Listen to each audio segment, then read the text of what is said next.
Since Hurricane Beryl hit, you probably got a warning or two about your generators, as well as the dangers of carbon monoxide because of them. Oh yeah, for sure. This morning, our Sally Mack is live from Spring Fire Department, teaching us how to stay safe before the next storm comes. Sally, good morning. Good morning. The Spring Fire Department was so busy. I mean, they had every crew out running hundreds of calls for carbon monoxide, fires, fallen trees, you name it. So we're here to talk with a couple of the guys about the recovery and about what to do next time so you don't have as many calls. This is Deputy Churchill. So when it comes to the calls for carbon monoxide, what were you getting? Yeah, so in the week after the storm and during the storm, what we saw a lot of was carbon monoxide working its way into people's homes. And that's for a lot of reasons. Sometimes we had generators running inside of homes or inside of garages. Sometimes they were just too close to the homes or garages. Sometimes the exhaust was pointed towards the home. There's a lot of reasons that can happen. One of the things we really want people to do is put a carbon monoxide detector in their home so they know if the CO is coming in. Right, so you've got a generator right here for us.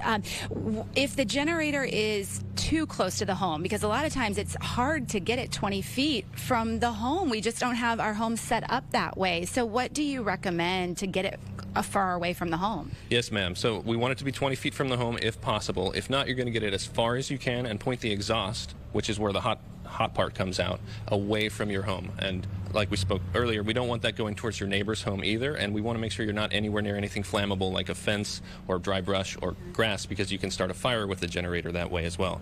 You're going to do the best that you can with that, and you also want to make sure you're not running it in the rain unless it's a waterproof generator and the manufacturer recommends that. Yeah. The deputy was telling me too that this was just so long that so many people had their generators running. You're not used to having them running for that long, and so that could be a reason for the buildup. I also have Alex here, a community risk reduction director at the Spring Fire Department. This was your idea, to go out in the community and educate people and actually knock on people's doors and ask them, hey, where's your generator? Let me help you get it in the best spot possible. Yeah.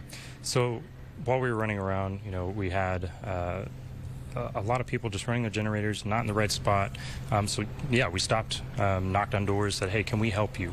The other thing we were trying to do is say, hey, do you have a carbon monoxide detector? If you don't, here's one for free. We'll go ahead and take care of you that way. So some of the calls you were getting, were people actually sick? Their alarms were going off? Kind of describe some of those calls for us. Yeah, so when that carbon monoxide gets in your house, you can get sick, you can get headaches, dizziness, especially if it happens while you're sleeping. You may not wake up. So it's a really, really dangerous gas. Can't see it, can't smell it, don't know it's there until it's too late. So, is it a good idea to have the detector right near where your generator is? So if your generator is right outside a window, would you want to put a detector right there at the window?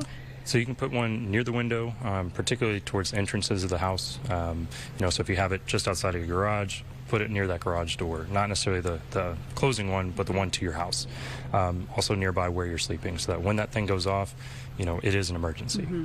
Thank you guys so much. This is really a great public service announcement for so many people, because I think we all had very similar questions. Coming up in our next hour, we're going to talk more about the calls they responded to, including generator fires, fallen trees. There are a lot of things we can all do to prepare better for next time. We'll send it back to you. All right, so helpful. It happens every time. And thankful, Sally, that you're out there to remind us all. Good info. All right, we're at 8:28. Still to come, ladies.